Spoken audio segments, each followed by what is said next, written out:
Okay, so today we will be discussing Thomas Kuhn. Thomas Kuhn was born in 1922, he died in 1996, and the topic of our discussion is a journey from normal science to revolution. तो I will be bilingual मैं हिंदी और English दोनों को use करता चलूँगा but predominantly maybe English. And I will start with a disclaimer because that has been again the new normal. That the first thing which I will like to tell to all my viewers over here, who are I guess around four, is that I'm not a subject expert of philosophy of science and definitely not of Kuhn. I have not studied him extensively. I have just read a few excerpts of one of his books and some papers. And if you have some queries, I will try to answer them, but I may fail. And I will like to keep those questions in my mind in order to understand him better. But it's a very interesting study which we are taking up today related to the understanding of normal science and revolution or revolutionary science, or that becomes a new normal. So, what it is and how we will like to understand, we can start with the general overview of the presentation. I will talk about a few books which are very good reads. I have read parts of it, but not whole, because as I told you that I'm not a subject expert of philosophy of science or cool in general. Then we will talk about a very interesting and important concept in Kuhn's philosophy of science, that is paradigm. And he is also accredited of this understanding of something called paradigm shift. So we will like to understand a little bit, or we will touch upon a few of those concepts.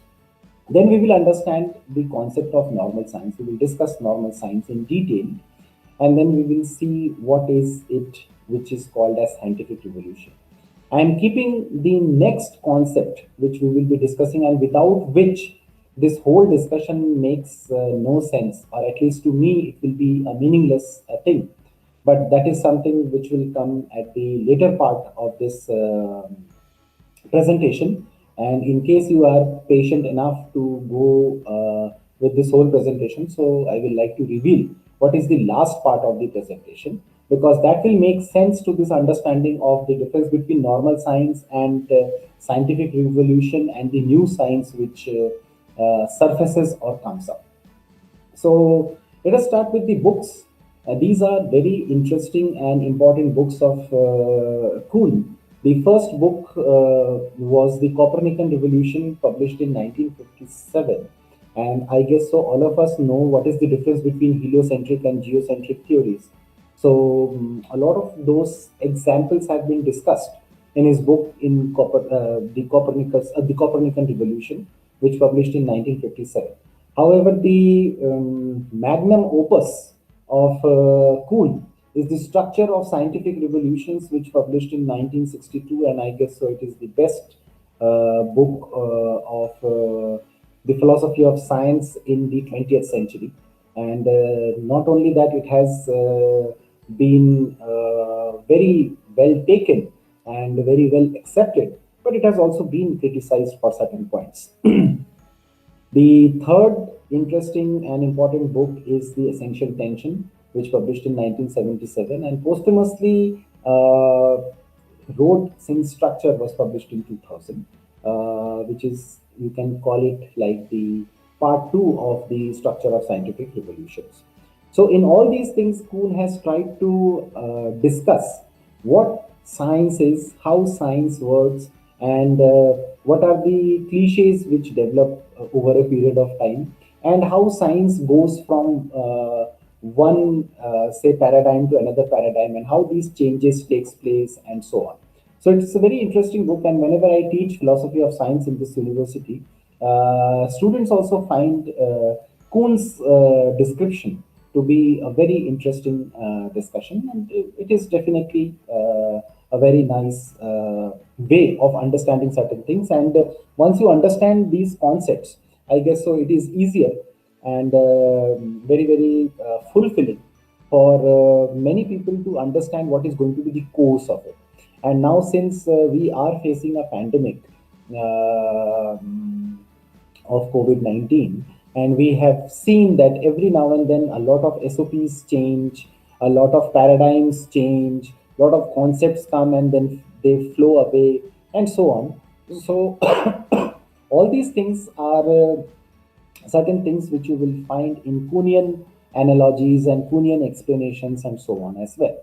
So I see it from a logical point of view because I work on logic. So I see certain concepts of these in and apply those things in logic.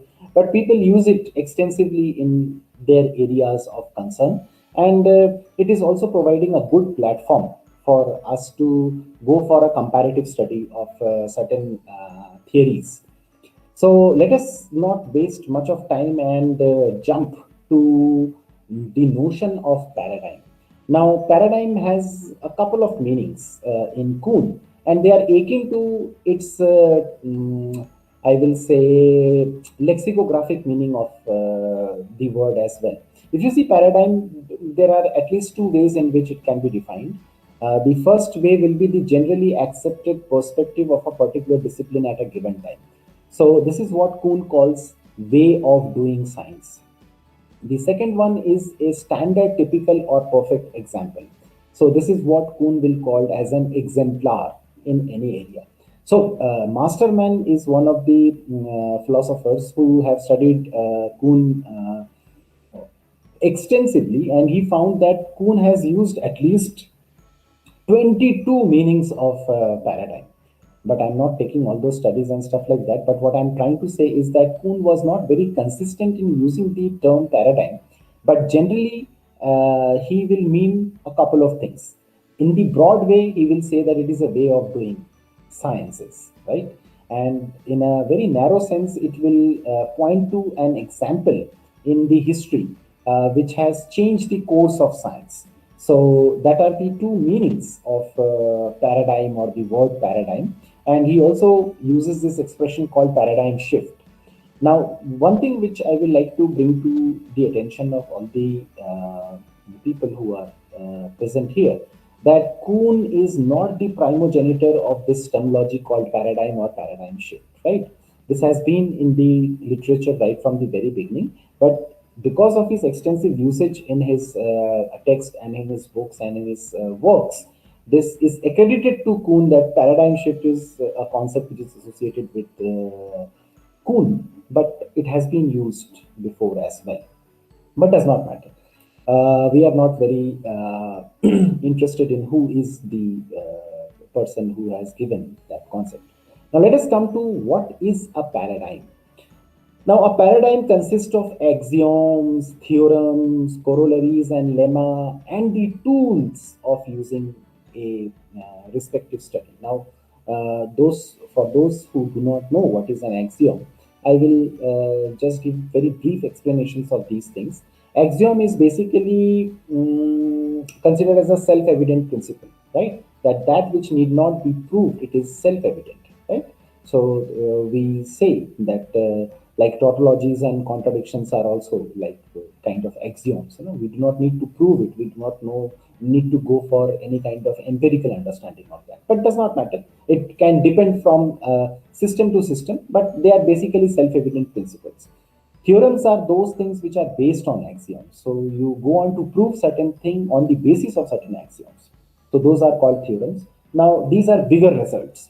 If you, because many of us have studied theorems in mathematics, so we know that theorems are basically bigger results, and the smaller results or the short outcomes of these theorems are understood as corollaries and lemmas.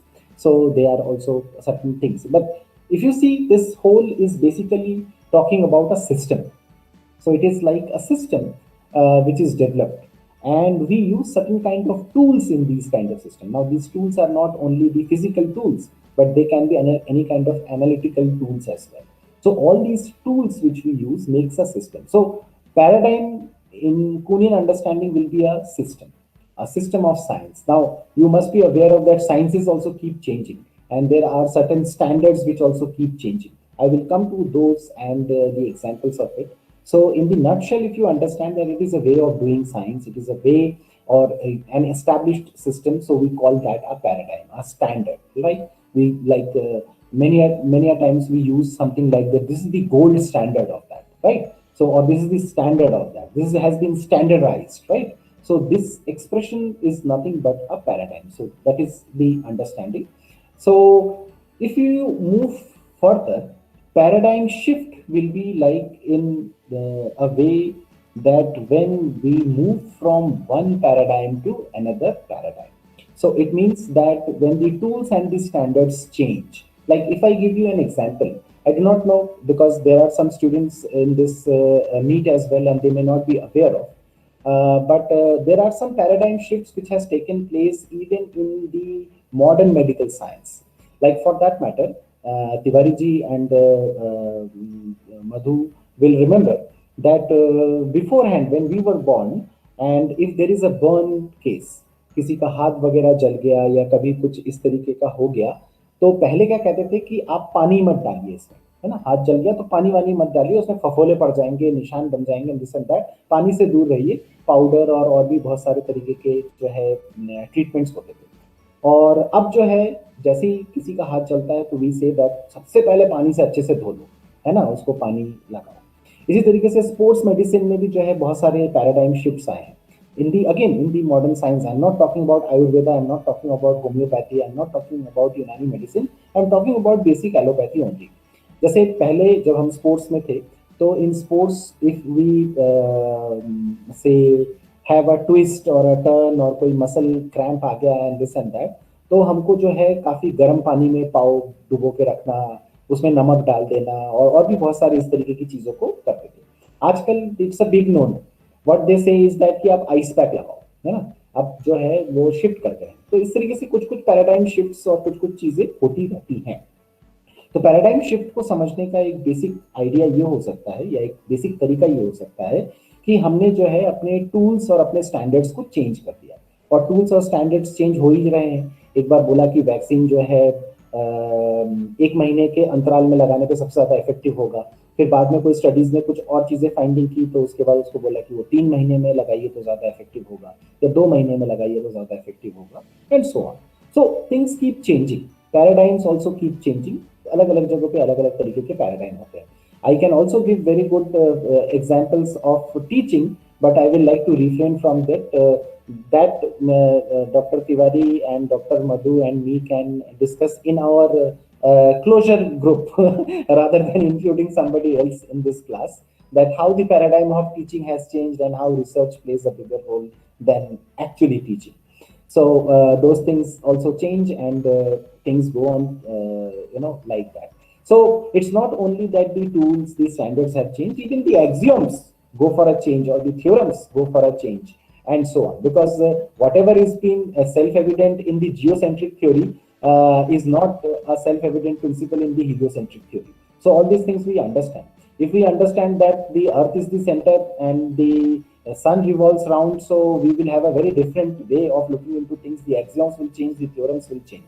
And when we will come to heliocentric and say, no, it is the sun which is the center, and the earth revolves around and all the planets revolve around, so we have a completely different set of axioms, theorems, and other things. So these things keep changing, and that is what we call as a paradigm shift. Now, paradigm is a basic understanding through which we can define normal science.